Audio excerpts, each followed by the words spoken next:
Welcome to Mixed Combat Radio. It is Tuesday, December 20th, 8:30 p.m. Bringing it to you late at night. I'm here with my boy, Santiago, the famed caller from L.A.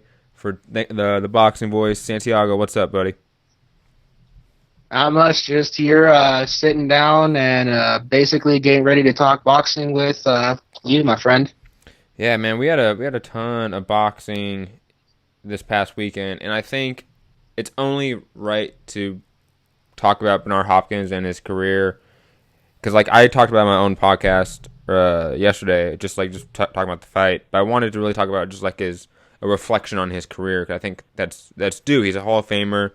I think it's his last fight. I know you do as well, and I know you're a pretty big boxing history guy. I would consider you a boxing historian in my mind, especially for how young you are. So, you know, what is your reflection on Bernard Hopkins' career and the legacy that he has made for himself? Well, like Marvin Hagler, he was pretty underrated and underappreciated during his reign as champion. I mean, it wasn't until his fight with Felix Trinidad that he was finally given that recognition and respect that he so rightfully earned and deserved for a while back, because that was his 14th title defense entering the fight with Trinidad, you know? Yeah. You know, he went on to set a divisional record of 20 title defenses. The Jermaine Taylor fights, being controversial scoring as they were, prompted him to move up to light heavyweight, where he became champion. It would then henceforth go on to set the record for oldest man to win, defend, and unify world titles, you know, at 46 and then 48 and 49. So it's like that guy's got a career and credentials, you know, to be proud of, and should more than anything enshrine him into the, you know, Boxing Hall of Fame. Yeah, he's definitely a first ballot Hall of Famer. Now, where do you place him amongst middleweight greats? Because I think that's what he is a middleweight great. No, for sure, He was always a light heavyweight. You know, His career will forever be something to reflect that at middleweight. You know, when you compare Hopkins, you compare him to the likes of Carlos Monzon, Marvin Hagler, you know, middleweight greats. And it's funny because I actually have those two in my notes, and I was wondering, like, how do you compare him to those two? Because I feel like those two are the quintessential middleweights that always get brought up for great middleweights. It's Hagler, and then like the true, like that, because everyone knows Hagler, but like, you know, the true hardcores always bring up Monzon, and like that's like, you know, those two guys are the epitome of great middleweights. Does Bernard Hopkins belong with those two guys? No, in my mind, for sure he belongs with them. I mean, Hopkins broke Monzon's middleweight record of 13 title defenses, so that says a lot about what he was able to accomplish at middleweight.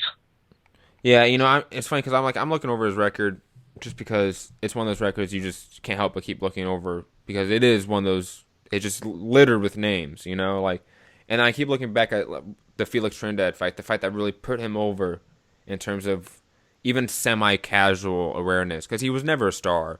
You know, even like Roy Jones Jr. was never a star, but, you know, after the Felix Trinidad win, and Felix Trinidad was 40-0, an unstoppable force from Puerto Rico, it was just, that fight in MSG, I think, epitomized his career, and I think just the fight itself epitomized how good of a boxer he was, and how just his ability to, like Mayweather and other defensive greats, negate his opponent's offense to deliver enough offense to win rounds, because he was never the biggest puncher. But, you know, it's just one of those guys you always going to go back on. Like, I'm going to tell my kid about one day. Like, you know, I remember seeing Bernard Hopkins fight, you know, because that's something that is memorable. And I think a lot of people are sour on Bernard Hopkins because of the way he's gone out, you know, because of the whole knee injury or ankle injury and getting pushed out the ring, and I'm using air quotes in case people don't know, you know. So a lot of people are now sour on him. I just think it's due for us to always go back and go, no, this guy was great. He should be remembered as such. No, for sure. I mean, he may not have been one of the gracious losers of the sport, but that doesn't take away from the things that he's accomplished in his career. I mean, he beat Trinidad in the first major sporting event, you know, post 9/11. Yep. You know, he was Don King's darling, his golden boy. You know, he still carries the Puerto Rican flag as a tribute to Trinidad. That's how much Yep. Don King loved the man. And, Bernard just went in, schooled him for 12 rounds, and knocked him out in the final round. Yeah, and then he just went on to beat so many great guys, and I just think it's gonna be sad because he's gonna be one of those guys that I think he's personally gonna fade really fast just because of how long he stayed in the game. No other guy has stayed at this high of a level that he has, and that's gonna catch up to him unfortunately, and I feel bad for that, but I think we should move on to the next topic, and I don't know which one you want to go to. Do you want to go to the Sullivan Barrera one or the AJ Vladimir Klitschko one? Let's go with Sullivan Barrera because, to be honest, I'm surprised to hear that he called out Jean Pascal. Yeah, it was just like I said. We were talking before the show started about how I saw it on Twitter, and I wanted to talk about it naturally, just because I am not a fan of Sullivan Barrera, but I rate him very highly. He's in my top 5 in the light heavyweight division, and he's coming off his career best win easily against Shabransky, which he looked amazing in the fight, knocking him down several times up until the finish. And then he decided to call out old man John Pascal, and I was kind of left stunned. I was like, why not call out Joe Smith Jr.? That's the natural guy to call out, because you guys are both coming off big wins, same weekend. It's the natural fit, I think, and I didn't understand it. Now, if this fight does happen, is this a fight that he would A, win, and B, look good in your opinion? Well, if the fight were to be made, I do think that this is a fight that he could look good in. I mean, Pascal is a name. He beat Chad Dawson. He fought twice Bernard Hopkins, and to be honest, I'm pretty sure Barrera's thinking that he's probably catching Pascal at the right time, given his performance against Yuneski Gonzalez. And I thought Gonzalez won that. That was a bad fight. That was a bad scorecard. Oh, God. Oh, no, for sure. And that's what I feel would be the reasoning behind Barrera calling him out, And plus, Pascal is still like a name in the division in a sense. Like, he's still a guy that's been in there with a ton of names, so I get it in a sense. But yeah, Hopkins, Kovalev, that's a guy who's fought some of the very best at light heavyweight. Now, I think I saw somewhere that Joe Smith Jr. and them are trying to talk to Adonis Stevenson for a fight. And I wonder if that fight were to happen, if Sullivan Barrera made a mistake in calling out Jean Pascal instead of shooting high for Adonis Stevenson, who's getting older, in my opinion, a one-punch sort of boxer, not multi-level like maybe a Sergey Kovalev is. Is if Joe Smith Jr. and Adonis Stevenson happens and Sullivan Barrera and Jean Pascal happens, do you see that Sullivan Barrera missed a huge opportunity possibly? No, I'm sure. I mean, Thomas Williams managed to get a shot at Adonis Stevenson. So it's kind of like that was the guy to shoot for at light heavyweight. I mean, if Joe Smith Jr. gets the fight, then that's the big fight for him. If Barrera gets the fight with Pascal, it's kind of like, okay, let's see how good you look. Whereas we're wondering to ourselves, does Joe Smith Jr. have the power to match Adonis Stevenson, because Stevenson is a one-armed bandit? Yeah, and it's interesting because the more I think about Joe Smith Jr. and Adonis Stevenson, the more I think it's actually winnable for Joe Smith Jr. And that has me sort of now rethinking what I view about Joe Smith Jr. Because I even mentioned that I think he's pretty basic. I think he's the type of guy that just wants to get in on the inside, get in close, and throw hooks and throw combinations. And he doesn't really have elite ways of getting to the inside, which I always think is a big issue if that's what you want to do. Because if you don't have good ways and good elite ways, have a good jab, good footwork, good head movement to get in on the inside, you are susceptible to counter strikes. So I don't know. I can still see Adonis Stevenson landing a huge left straight out of nowhere and just knocking him out. No, for sure. That would be the punch to look out for, would be those big lefts and right hooks. Yep. So if Joe Smith were to take the fight, the one thing he would definitely need to refine is his defense, because, just like himself, Stevenson does have that power to basically turn out the lights. Now, what was the guy that beat Chilemba? What was his name? Uh, George. What's his name? Emilio Alvarez. No. The guy that beat Chilemba on the Sergey Kovalev Andre Ward card. We were there.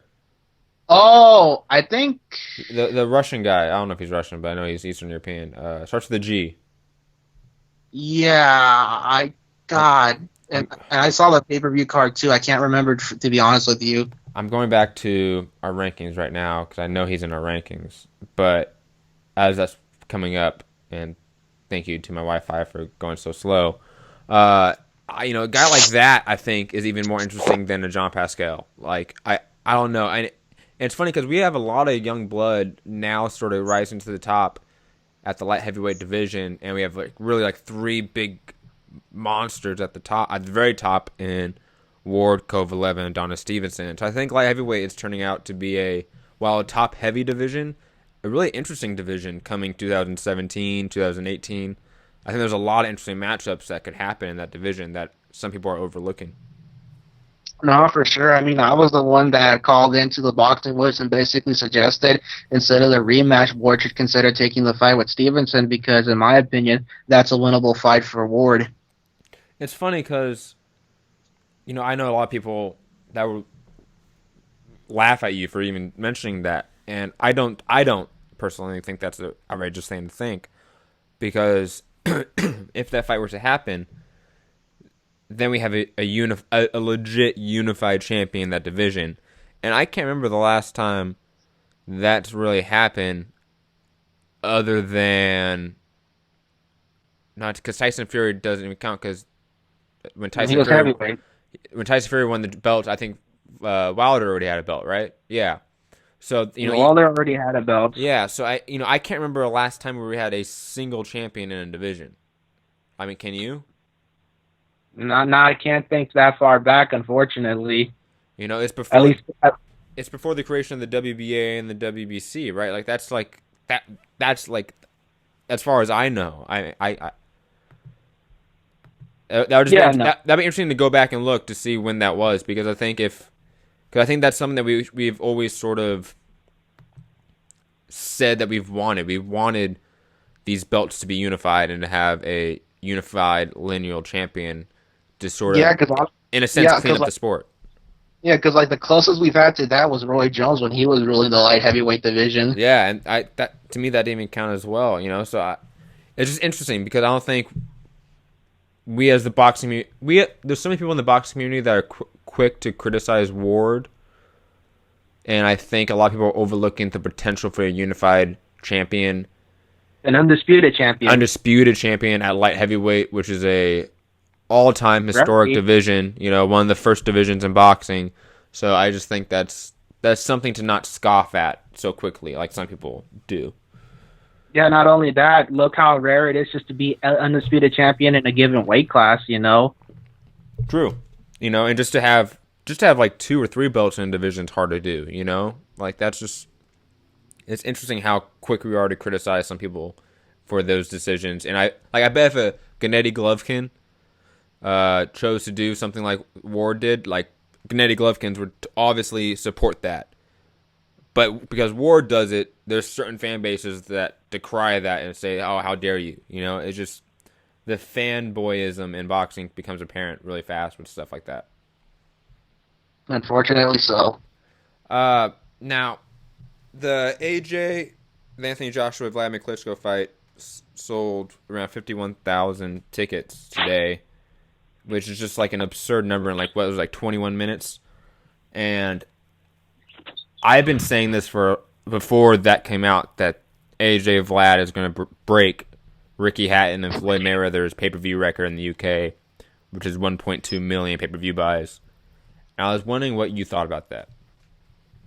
Yeah, Hatton is that kind of popular fighter that I don't think you'll ever see again, but I do feel that AJ does have the capability of coming close to that because you'll never see another man sell out tickets for a fight where an opponent hasn't even been announced yet.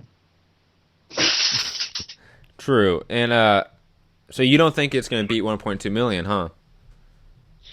I think it'll get close, but I don't think it'll be that. Man, Santiago, you're breaking my heart, man.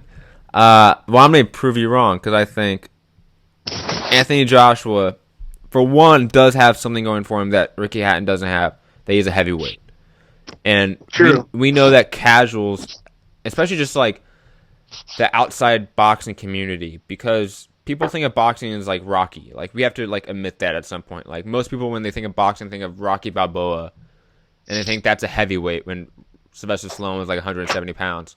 But and so when they hear like Anthony Joshua, you know, was he a gold medalist, right? Gold medalist in the Olympics. Yeah, a super heavyweight gold medalist and one of Super. the few gold medalists from Great Britain to become a world champion. Yeah, it's only him and James DeGale. Exactly. And so it's just like I can see with 4 months of promotion, with constant because you know Eddie Hearn, constant commercials and advertisement of gold medalist and champion Anthony Joshua, heavyweight champion, going against the legend, the boogeyman Vladimir Klitschko. Even though he's not really much of a boogeyman, but you know they're going to sell it immensely well as a promoter. You know, Eddie Hearn's that type of promoter to sell it. He's not like a Lou DiBella who just doesn't have the resources to, or like a Bob Arum who's just too old and racist to. You know, Eddie Hearn actually like wants to promote Anthony Joshua to the fullest, and I just feel like this is the fight. You know, it's definitely going to think outsell Carl Froch and George Groves too from Wembley. Oh yeah, that I can see for sure. Like That I can see, and that was one of the biggest post World War II record attendances that they had. Yes, and I think it's easily gonna like in a true sellout because I know the full capacity of Wembley is 90,000, and I think they will hit 90,000. So I don't see how this fight doesn't break easily a million pay-per-view buys, and I understand like if it like only hit like 1.15, it'd be like oh it didn't hit it. I understand that, but like I see it passing 1.2 million just because I think we are in the right storm. We have a right star, the right division, the right promoter, and the right opponent. And I think the only other fight that outsells it in the UK is obviously AJ and Wilder, for obvious Yeah, reasons. for obvious reasons, of course. Now, who do you think wins that fight? The Uh, Joshua Klitschko, not Joshua Wilder, because that's not obviously set in stone. So there's no point talking about it. That's right. Well, if I had to take my pick, I'd have to take into account their most recent performances. You know, Klitschko looked so gun shy against Tyson Fury, and to be honest, as good as he did to win that fight convincingly, Tyson isn't really that guy we think as a boxing expert. Really he Mm-hmm. just caught Klitschko at like the right time to win that fight. So, Joshua is so technically refined, and he does have genuine power. And unfortunately, Klitschko is one of those few fighters that's cursed with a glass jaw. So I do feel that at any given point in time, that fight could end in a knockout victory for Joshua. So are you? I know it's like 4 months away, but are you slowly leaning towards Joshua to win that fight? Is that like your preliminary pick? That is my preliminary pick. I do feel that Joshua would knock out Klitschko. Do you have like a round like range, like before 6 rounds? Later rounds. What are you thinking? Unfortunately, not much of a round picker. That's okay. Just an outcome picker. It's funny because I tend to lean the same way, and I think there's one, not one, but I mean there's one thing that keeps popping in my mind, and I think that Joshua is the at this point in time the best pressure boxer in the heavyweight division, and I think his ability to establish range, distance, and accuracy within about a minute and a half, because he does it in every fight. Especially nowadays, he'll establish that range and his accuracy within a minute and a half of that first round, and then he's on you like white on rice, and he's gonna force you into the ropes, force you into the corner, He's going to jab to your head and body until he can land that right, and he's going to measure you up the whole time. I just see Klitschko as the type of guy to be really frustrated by that perfect pressure in a sense. Because, No, for sure. I because mean, the styles are already established at that given rate. Vladimir is going to be the boxer. AJ is going to be the come forward pressure fighter. yes, and the only way I really see, I see Klitschko winning by several ways. Either one, he does like his classic Klitschko route of jab, clinch, lean on you, wear you out, and win on points. And that's not like knock on him. That's a you win, you win. I get it. Like I like Mayweather in a sense, so I don't knock that. But or I think he does that, and then he'll land a huge right straight down the pipe on Joshua in the later rounds as Joshua's tired and can finish him. It is heavyweight, and Klitschko still does have that power in his right hand. It's just an interesting fight, and I think it is the perfect epitome of that young lion going against the old lion in a sense, establishing the divisional dominance. Because I think whoever wins this fight is the best heavyweight because Tyson Fury is doing Tyson Fury things, so we can't include him. Yeah. And he did vacate the titles. Yeah, so at this point, I personally can't rate Tyson Fury in the heavyweight division anymore just because he's not fighting anymore. He has issues to attend, and I'm not knocking him on that. But once you come back and you have a fight, then I'll rank you because otherwise you are obviously not in boxing shape. You obviously are not planning to box anytime soon. So what's the point in even pretending like you are about to fight these guys? You're not. That's the simple truth of it all. Now, do you have any other ideas on these topics before we get to our early best of 2016 discussion?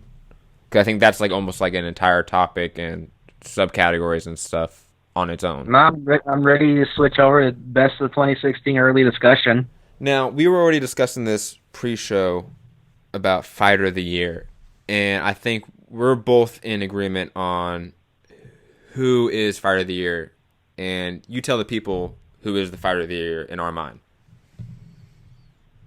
Irish sensation Carl Frampton. Now, why is he the Fighter of the Year, Santiago? Well, honestly, it would really have to be based on his two most recent performances. Firstly, he unified the junior featherweight division with his decision victory over Scott Quigg, where he broke the man's jaw. Then he proceeds to move up to 126, and his very next fight, he takes on and beats Leo Santa Cruz for the WBA title. And not only that, but he's also rematching him too. So it's like those performances alone, to me, do him justice, because Thurman, as great as the Porter fight was, he only fought once this entire year. And honestly, unless you fought more than once, I can't really put you in consideration for Fighter of the Year. Terrence Crawford, he's fought 3 times this year, but really the only guy that we thought was a 50-50 shot to beat him was Victor Postal.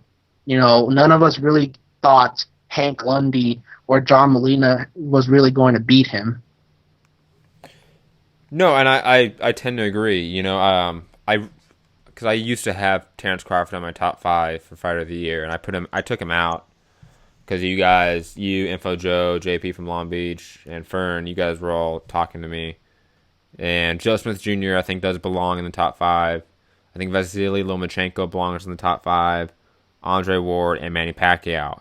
And then outside of that, and I think Carl Frampton, I think is just the deserved favorite. And it's one of those things you can argue, but I think the consensus, not only amongst us, but what it seems amongst the rest of the boxing community, is that Carl Frampton is sort of the consensus pick for Fighter of the Year, in my eyes, from what I've seen from other outlets. Not just yours, but mine too. So I don't think there's no reason to really argue for these other guys on the list. I think they deserve mention.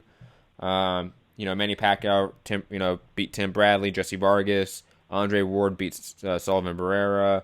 Sergey Kovalev. Vasily Lomachenko beat Rocky Martinez by knockout. And we're going to talk about that later for maybe, I don't know, knockout of the year? I don't know. and then he beat Nicholas Walters and just outclassed him. And we had Joe Smith Jr. with 2 knockouts that were just fantastic, and 2 huge upsets against Andre Fonfara and Bernard Hopkins. So I think all those guys deserve mention. Kudos to them. I think all of them are going to have really good years next year, except for maybe Manny Pacquiao. I have no idea what he's doing. He's an enigma at this point for 2017. He's an enigma in boxing, period. It's hard to, it's sad because, like, there's times where I don't even want to rank Manny Pacquiao at welterweight because I'm just like, he's not going to fight Keith Thurman. He's not going to fight Danny Garcia. He's not going to fight Sean Porter or Amir Khan. Like, I don't see him fighting any of, like, the top 5 guys that really are young guys. It's the same thing with, like, Floyd Mayweather at the end of the day. Like, once I figured out that he was going to fight Andre Berto in his last fight, and I was pretty sure it was his last fight, even at that point, I was like, okay, now I don't need to rank him. Because, like, he's obviously no longer caring about the division. I'm not going to say Manny Pacquiao's at that point yet because I don't want to disrespect Tim Bradley, who I think is probably like a second ballot Hall of Famer. And then Jesse Vargas, who's a young, hungry guy. It was top 10 material in the welterweight division. But I don't know. It's Manny Pacquiao. He's old. He's in the Senate in the Philippines. They do horrendous shit over there. So I'm just like, I don't know. Who cares? Yeah. Let's move on to the fight of the year. I have in my top 5, and I want to know what you think of that, and if you have any other suggestions. And I have, like, other honorable mentions maybe. But Francisco Vargas versus Orlando Salido, Keith Thurman versus Sean Porter, Robert Easter Jr. versus Richard Comey, Jesus Soto Karass versus Hishiro Kamagai, number 1, not the second fight. Because I saw the second fight live, and I didn't think that was that great, personally. And then Roman Gonzalez versus Carlos Cuadras. What do you think of that list there, Santiago? I think it's a good list.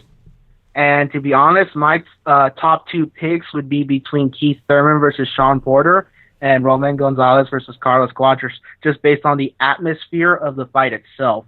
Interesting. Now, you were at both of them, weren't you? I was at the Gonzalez Cuadras fight. I was not at the Thurman fight. Okay. Because wasn't that the first TVV party? Was at the Thurman Porter fight, right? Yes, it was. It was Info Joe. Info Joe went, right? Info Joe went there live. I was unfortunately unable to attend that party. Okay, that's right. Sorry about that. I just got it mixed up. Now, see, my personal fight of the year is Robert Easter Jr. versus Richard Comey. Mainly because, first off, the atmosphere in that fight, just from watching on live television, had me sucked in. It was one of those few times where the atmosphere, I think, truly translated across the television to the viewer, and I was just sucked in. It was one of those fights that I even wrote an article on that previewed it. I did a bunch of tape study on Richard Comey. I thought he was legit. I thought Robert Easter Jr. was legit for that division, so I was like, man, we have 2 legit guys, undefeated, both have knockout power, and they both put on just like I think an all-time classic for the year. So maybe I have like a personal preference to that for obvious reasons, for like biased reasons, Of course, just like I would for Gonzalez Cuadras because I was there live. See, I was at that fight live too, and it's funny because I didn't even include it on my top 5 for fight of the year until I think you started talking about it a lot on our chat, and I tended to sort of agree, like, yeah, that sort of does deserve to be on it, and I think maybe that was like me trying to like reverse bias what I thought because I was at that fight live and I thought it was just an amazing atmosphere. It was like a soccer game. There was people fighting in the crowd like as the fight was going on like near me, and it was just like it was a crazy atmosphere. And that had the Soto Karass and Kamagai 2 fight, which wasn't an awful fight. It just like was but it was the end of Soto Karass at that point. Yeah, so just like it was more sad to watch than anything else. But it's funny because man, like all these fights are great. Like Keith Thurman and Sean Porter, like I'm giving that no love. I don't know why, because that was a great fight.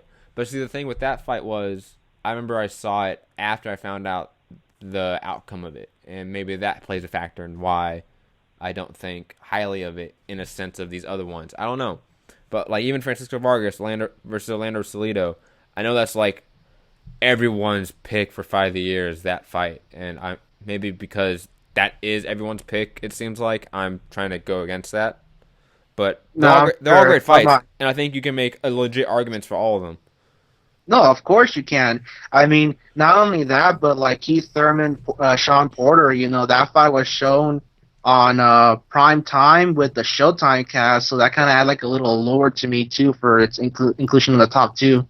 True, and that's just like for me personally, because Orlando Salido doesn't make the Francisco Vargas match any of these ones, but like Keith Thurman versus Sean Porter, Robert Easter Jr. versus Richard Comey, and Roman Gonzalez versus Carlos Quadros all feature like guys like either in their prime or like pretty much about to be in their prime. And as far as I know, no, not all of them, because Sean Porter wasn't, but a majority of those guys were undefeated. So like that just made it even more intriguing for all those matchups. Yeah, definitely. Now I don't have any picks for round of the year yet, only because that just involves way too much tape study than I had time for this weekend. Yeah, I'm sure. So if anything, you want to go to KO of the year? Yeah, let's do a KO of the year because I have that completely filled out. I have it Canelo Alvarez versus Amir Khan, and this is in no particular order at this point. This is just like a list. Hassan Nadam versus Alfonso Blanco, Julius Ndongo versus Edward Tronovsky, Vasily Lomachenko versus Rocky Martinez, and Deontay Wilder versus Artur Szpilka. What do you think of that list? I think it's a good list too. I personally wouldn't have included Wilder versus Spilka, and that's simply because when you look at the way the others were knocked out, it was a lot cleaner the way they knocked out their opponents. Now, you don't think anything? You didn't think the Wilder Spilka knockout was clean? That it was a that check right hook that knocked him out clean, and Spilka went tumbling down out cold near the stretcher.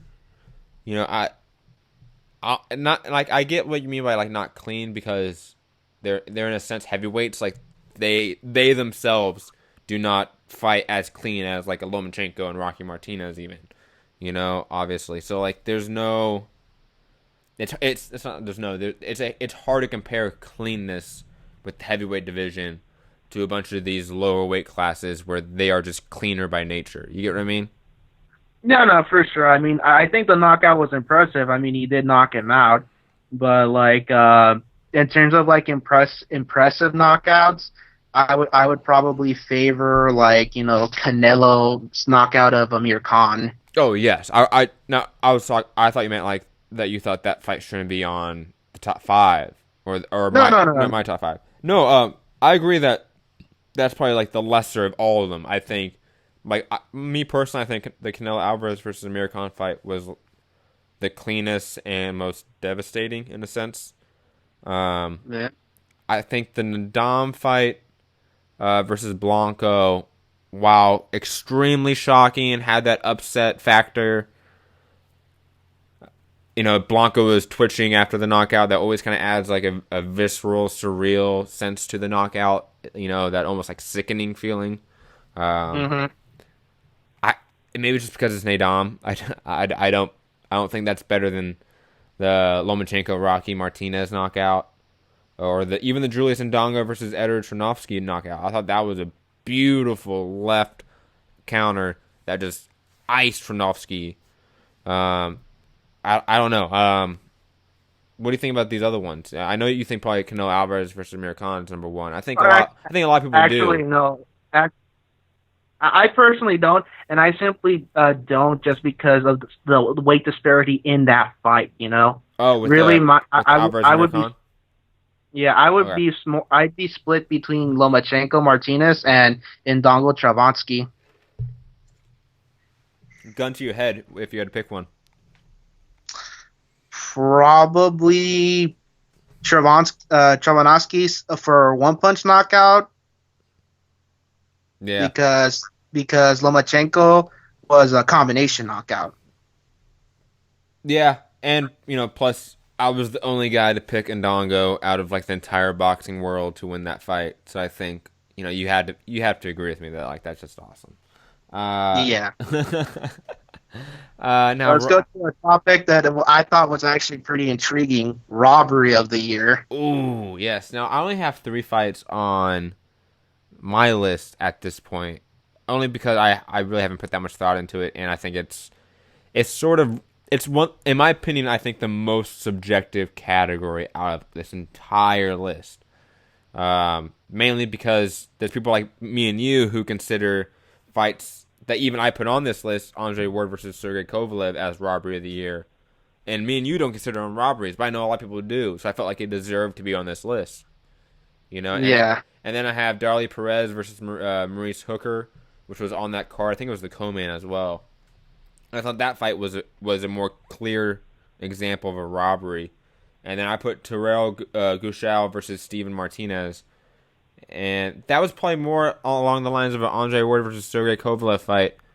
But I was ringside for that fight, and I remember I scored it for Steven Martinez, and when Gushal, the Mayweather promoted guy, the house fighter, the A side, got the decision, everyone in media row kind of looked at each other like, okay, so that just happened. That was awful. The crowd was booing it like crazy. So I added that maybe just for personal reasons because that kind of sprang to mind. But what do you think about these three fights, and maybe if there's other fights that deserve to be on this list? Um, I think the only other fight that comes up to me that I would probably include in this list maybe would be the Bakhtiar fight from Showbox. The what fight? Sorry. But let's see. It was a Showbox card. I don't remember his name exactly, but Oh, God. most of us were pretty sure he lost, and they gave him the decision. And it was, and like you could tell he was grateful he got the decision. So he didn't have that look to him that, oh, I won the fight. Because some certain fighters have that look Yeah. when they know they're beaten, and he Like, didn't have that. like I remember being at the Roman Gonzalez Quadros fight. There's people coming out of that arena after the fight saying that Quadros won the fight, and they were all pissed off. And I know people that think that that's a robbery. I know people that think that Sean Porter beat Keith Thurman. They think that's a robbery. So just I don't know. It's just such a subjective category. I think at this point, the Darley Perez Maurice Hooker fight is probably my robbery of the year.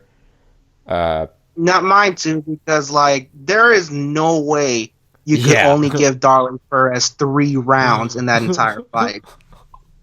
God, that was just such an awful card. Honestly, that was.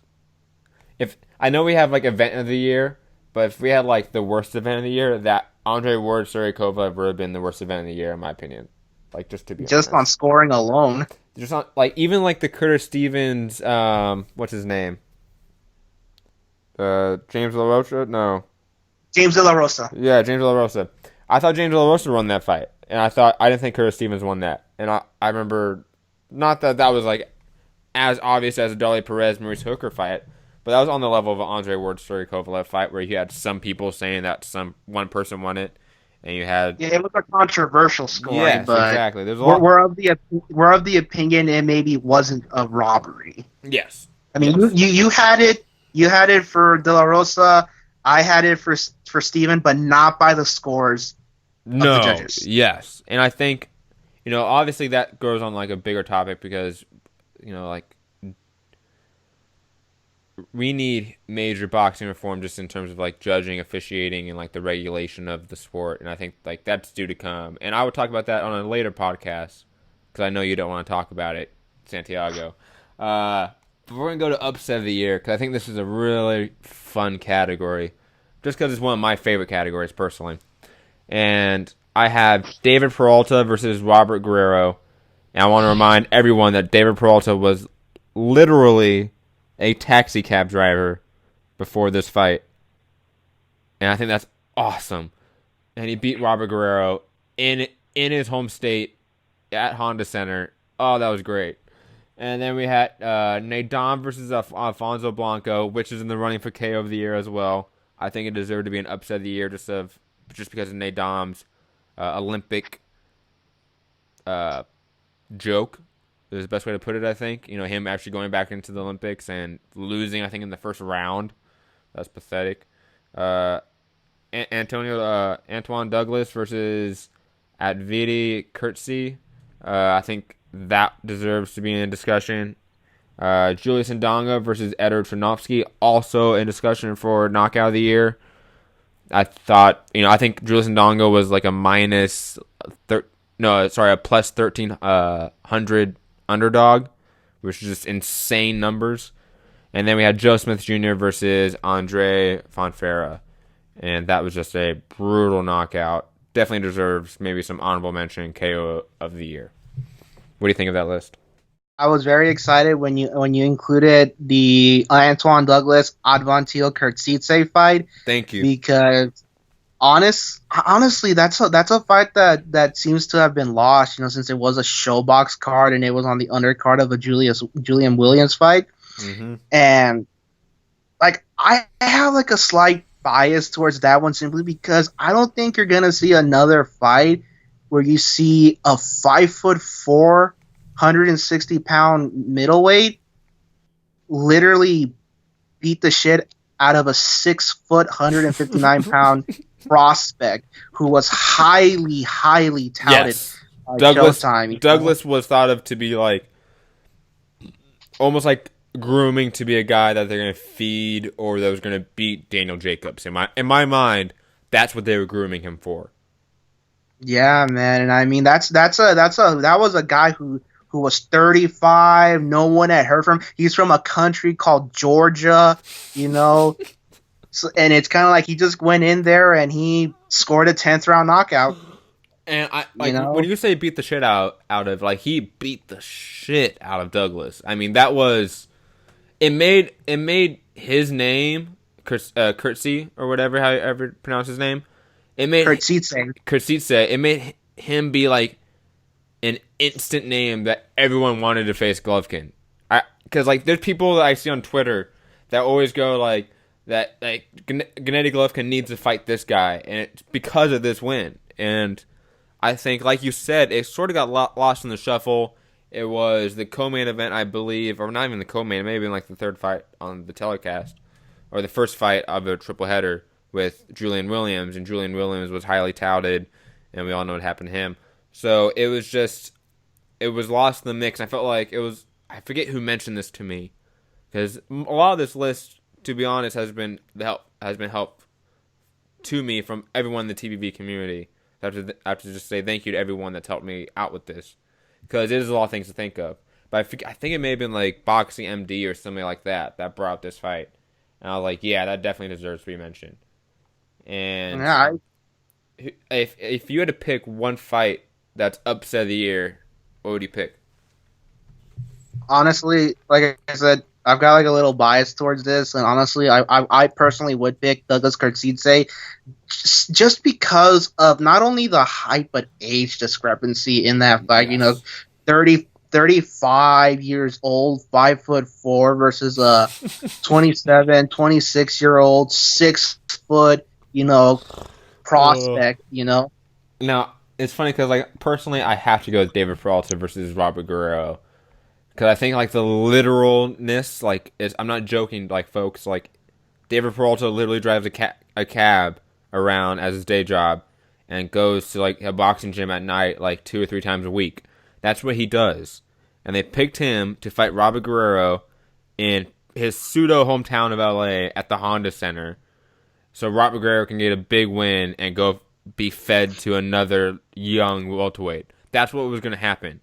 And Peralta came in and kind of just almost outclassed or kind of made Robert Guerrero look old. Like, I don't know how to put it.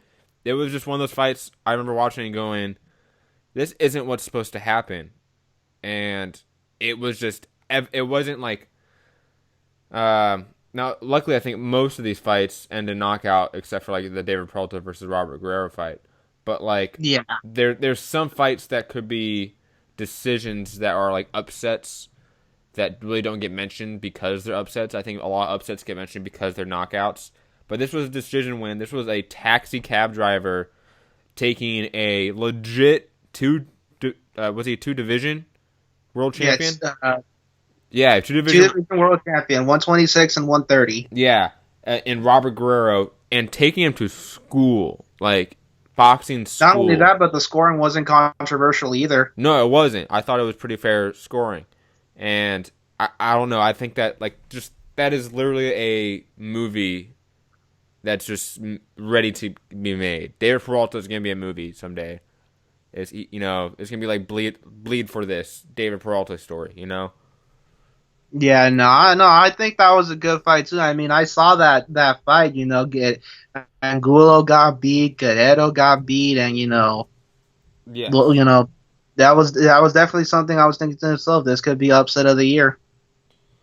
Now let's talk about one of my I think personal favorite categories, just because uh, I love the idea of just like the event of boxing itself. Like every time I go to a boxing fight, I try to get there as early as I can. I know you get there when the doors open, which is like hardcore as fuck. Everyone knows that because I know a lot of hardcores that don't even want to go when those doors open. You know, so my list for events of the year are Manny Pacquiao versus Tim Bradley, Gennady Golovkin versus Kell Brook, Abner Mares versus Jesus Steliar, Manny Pacquiao versus Jesse Vargas, and I do not have a fifth one yet. But those are my events of the year, and I assume you kind of want me to run down those events. Right? Like, Yeah, if you can. I'm gonna go to Manny Pacquiao's because he has two of them on the list, so that'll be Yeah. easier to go to. And I think like me personally, I think the Tim Bradley event was the event of the year, and it featured. Hold on, I'm bringing it up right now. Manny Pacquiao versus Tim Bradley 3, Gilberto Ramirez versus Arthur Abraham, Oscar Valdez versus Evgeny Gradovich, Jose Carlos Ramirez versus Manuel Perez, Alexander, the guy that beat Chalemba on the Andre Ward Sergey Kovalev card, Wojcik, Gvozdyk. Don't know how to pronounce that. And he beat Mohammadi, the guy that fought Kovalev. And then we got Ponomarev, Konstantin Ponomarev. Isn't he like the WBA like interim champion or something like that? Did he fight Zhu Shiming? No, he's a welterweight. He fought Brad Solomon on that card, and they were both undefeated.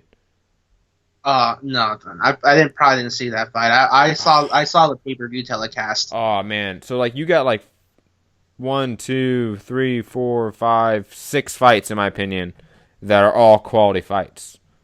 I think that's personally fight of the year. I'm a huge Oscar Valdez fan too. And then we I have like all of this. Yeah. yeah, and it's funny because he's also on the Jesse Vargas card, and then the Jesse Vargas card had. Hold on. But what do you think? What do you think of that card so far? The one I just said, the Timothy Bradley card. No, but I thought it was a good fight. I personally was kind of like finally when they set up the Gilberto Ramirez Arthur Abraham fight because Yes, I was kind of like shit. And I figured this thing would have taken a little bit sooner. true. And I just there's one good thing about Top Rank, and I think they do kind of put a lot of guys on their pay per view telecast, and they try to stack the card as much as they can. And then in the other event of the year for Manny Pacquiao that's on the list is Manny Pacquiao versus Jesse Vargas, and in the co-main event you had Jesse Magdaleno. Versus Nonito Donaire. Yeah, excuse me, Nonito Donaire, and then Oscar Valdez versus Hiroshi Osawa, Zhu Shiming versus Prastanov Fomprom, and then I just think those top four fights were awesome. I think this was the first time that Nonito Donaire and Manny Pacquiao are on the same card. Am I correct? Yeah, it is actually, at least to my recollection. Yes, I remember them saying that on the telecast. I don't know if they're right, but I think that of itself is something that makes it sort of like an event of the year. Yeah, the two, in my opinion, best Filipino boxers of all time on the same card, fighting against really good quality opposition. And even though Nito Donaire lost the fight against Jesse Magdaleno, I thought that was a great fight, And then you had obviously Oscar Valdez on the card, Zhu Shiming on the card. I just thought that was a really good stacked card. What do you think of that card? No, I thought it was a great card too. Oscar Valdez basically put the hurt on the Japanese fighter in his first title defense. Magdaleno and Donaire, those were that was a high quality fight. I mean, it may not have been like a barn burner, but it was that kind of fight that left us on edge, wondering who the fuck won that round. Yeah, and I what else did I put on there? I put the Kelbrook Triple G fight due to several reasons. One, I think that just the UK has had several stacked cards recently. I thought that atmosphere for that fight and that event was just insane. I don't know if you remember the fight necessarily that well or the event that well, but Oh, I do. I remember it. I remember specifically remember the second round where it was just it. insane. It was oh Yeah, yeah. I mean, we didn't think that Kell Brook was gonna actually be able to do what he did. I mean, in the end, Golovkin still won in typical fashion, but at the same time, it was like, holy shit, look at what Kell Brook did. yeah. And on that card, yeah, Gennady Golovkin versus Kell Brook, Lee Haskins versus Stuart Hall defending his IBF World Bantamweight title, John Rael Casimero defending his IBF World Flyweight title against Charlie Edwards. You had Callum Smith on the card, Gavin McDonnell on the card, Kid Galahad on the card, rising prospect Connor Benn, he who shall not be named, Paul Smith, who is a joke to UK boxing on the card. But I thought that was a great card, personally. What do you think of that card, per se? Well, Definitely obviously, in comparison to the Manny Pacquiao cards. in comparison to the Manny Pacquiao Yes. cards, well, obviously, I would consider the Pacquiao cards a little bit more, a little better class. And I can't really say much aside from that, simply because the Golovkin Brook fight was the same day as Gonzalez Cuadra, so I was here in California Yeah. on my way to go see Cuadras Gonzalez. So I only saw Golovkin Brook. Interesting. Because, I think I saw the whole card live. I don't remember, but I remember thinking that was one of those cards I had to see live just because I'm a big Kid Galahad fan, and Kid Galahad, went on to actually win a world title later on. And then we had the Abner Mares Jesus Saliar card, which it's funny because we were both at, and I didn't include actually in my list at all until my correspondent from the UK brought it up and said that was actually a pretty deep card. And I was looking it over and I was like, yeah, that was a deep card. You had Jamal Charlo versus Julian Williams, Abner Mares versus Jesus Saliar, Sergey Lepinez versus Leonardo Zapavega, Jacito Lopez versus Todd Manuel, Erickson Lubin versus Juan Cabrera, and then Mario Barros was on the card as well. I thought that was a really stacked card. What do you Yeah, think? and not only that, but you also have the Aiden Morris fight that took Yeah, place in the non-televised card. That fight. We were talking about that afterwards too. that was a draw. I forgot about that, man. That's crazy. He got a draw with the guy that was 7-15-1. Ooh, that looks bad. Yeah, That looks bad. really bad. Oh man, And it wasn't a bad unfortunately, fight. yeah, that's the sad thing. And Marvel was really a really good fight. Yeah. Oh my god, I forgot about that. That's so funny. Uh, Yeah, we were there live. We saw Fern Gully and his girl there. We saw JP, and it was like we had a grand old time there. We really oh did. yeah, it's funny because okay, here's a true test to see if Fern's is going to listen to this show. So me, Fern, JP, and Fern's girlfriend, I forget her name. I feel awful and I apologize.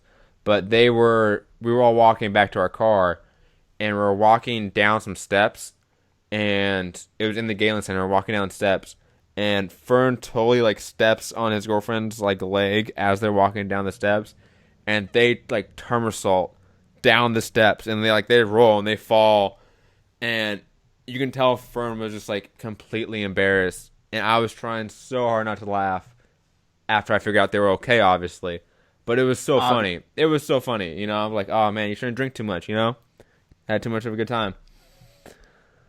Good old Fern, you know. Mm-hmm. And then I think we have one more category to go. Hold on. What do you think? Trainer of the year. What do you think was the event of the year out of those four, if you had to pick? Um, if I had to pick, and this is probably still going to be considered biased, but this is what I truly believe. I would have to say the Midas Cuellar fight because I saw a lot of great fights, live, and I've been to Biased. my fair share of live fights. I've been to the Oracle Arena, I've been to Madison Square Garden, Staples Center, StubHub, What and fights so did you go far, to at the Oracle? Andre Ward versus Alexander Brand. Were you there just by chance and you happened to get like a free ticket to that fight, or did you purposely Oh no no go? no! I went there not just to see Andre Ward, but to also go see Raquel Miller.